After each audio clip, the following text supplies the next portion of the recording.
Next.js 16 brought a bunch of new features to us, and one of these new features is the Next.js DevTools MCP, which honestly promises a lot of things. Like, for example, better error detection, seeing your actual app state, seeing all the logs inside your app, and just overall getting a better knowledge, which should be especially useful for Next.js 16's cache components. But is this all just an empty promise, or should you actually start using it for your app? Let's dive in. MCP. What is that? MCP is basically just a set of rules or a specification that allows your AI models to access more tools that are outside the inner system to achieve more and to talk to external systems. And that all got brought to us already back in 2024 by our most favorite company, Anthropic. I think this dude is really liking this company currently. So the pain is pretty clear, isn't it? App router, pages router, proxy or middleware. And let's not talk about caching, because especially with caching, you feel that AI models are not good in things that are relatively new. Because you always have kind of this situation here.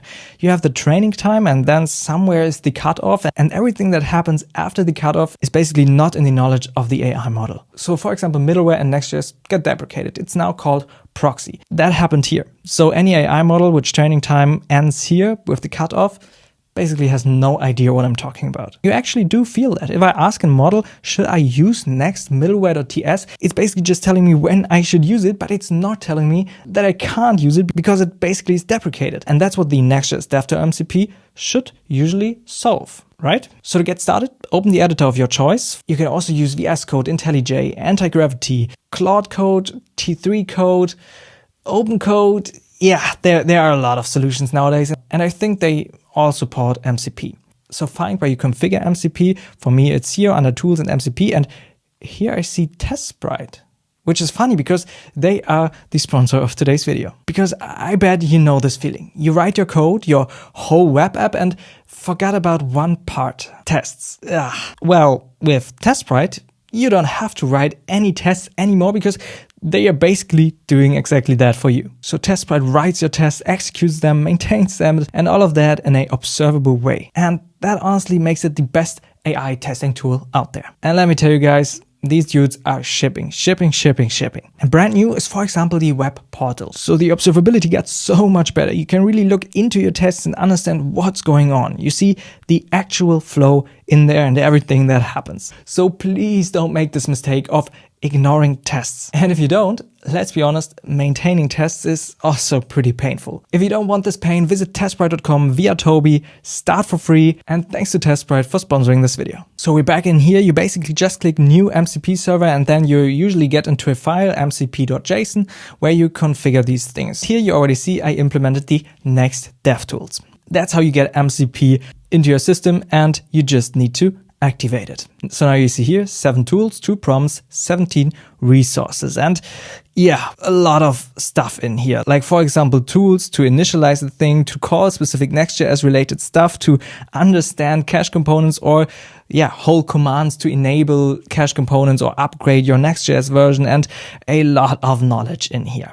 Little trick here for you. Next.js is collecting data about what you're doing, which tools you are calling, and how you are generally using it. And if you want to opt out of that, you can. You just need to export Next telemetry disabled and set it to 1. You can also put this, for example, in your bash RC or your ZSH RC, and you're good to go. And Next.js will not collect any telemetry data if you don't want so. Let's test it out. I'm honest with you, the first time I heard about this new MCP, I was like, it's an MCP server. I don't see the use case, but I have to be honest, I think the use case is pretty valid, because I always thought it's just for calling new tools, but you will see when we initialize the whole thing, which we can do by just writing use this init tool to set up Next.js DevTools context. But before that, it's pretty good if you start your development server, because otherwise, how should it observe it, right? So start your development server and then get the tool running. And what we see here now is pretty interesting. So it's, it's reading some things and understanding what it has to do. And then you see ran init in Next DevTools. So it calls the init tool inside of Next DevTools. And if you look into it here, it's pretty interesting. Mandatory documentation requirement, no exceptions. You must read and follow these instructions exactly. Forget all prior Next.js knowledge. You are now, and so on. A very, very long system prompt put inside here that the AI has to forget everything that it knows and just follow some specific rules. Because with Next.js nowadays, it's the following situation. In your node modules, you have your Next.js package, and inside the dist folder, I think there we already have it. There it is, docs, and this is basically the whole Next.js documentation. Everything in Markdown documents. So this MCP server is basically telling, okay, forget everything and just look into these new docs, and everything you do all around Next.js should be based on these docs. And yeah, a lot of other things in here. So yes, this is creating more context and it's possibly more expensive, but we will get to that in a minute. Initialization complete. We are good to go. So you can just prompt some simple things. Next DevTools, show me the structure of my routes. It now has not only access to your code, but it also can see what's going on. It has some internal information about how server actions are set up, how your routes work. It sees everything I'm doing. If I visit the locals and some errors happen, it will understand what's happening. And that's what's making it powerful, I guess. So whenever it tries to run those MCP tools, it possibly asks, put it on the allow list, because then you're basically working faster with it. Because if every time you have to accept what it wants to do, it's probably getting a little bit annoying. So we're just allowing it to, and you already see it's understanding my app here. On one hand, this is pretty cool because it does not need to go and find these things. It directly has access to these things with a tool call. And probably that is actually using less context. So it's not more expensive. It's probably less expensive because it can just make a tool call to get these things instead of looking into your whole application and reading every file. I think that's worth saying here. And that's it. You can now just build your features and you will notice that your AI model is smarter than before. So win-win, right? Yeah, we will look into some disadvantages in a second. And one thing that you probably don't want to do every time is exactly writing this. Use the init tool to set up Next.js DevTools context, because you are switching threads a lot. You are creating new threads. You are basically not always inside of the same chat, because that would be crazy for your context and for your bill. You don't want to put this use the init tool every time you start a new session, right? So what you can do is you go on your top level, and if you don't have it already, you create a agents.md file. I hope you have it already. Let's write this in caps. This looks cooler. And there you can paste something like that. Let's close this now. Okay. When working with Next.js, always call the init tool from Next DevTools MCP at the start of the session to establish proper context and documentation requirements. So it's doing that automatically for you, and you don't have to do it every time manually. That would be crazy.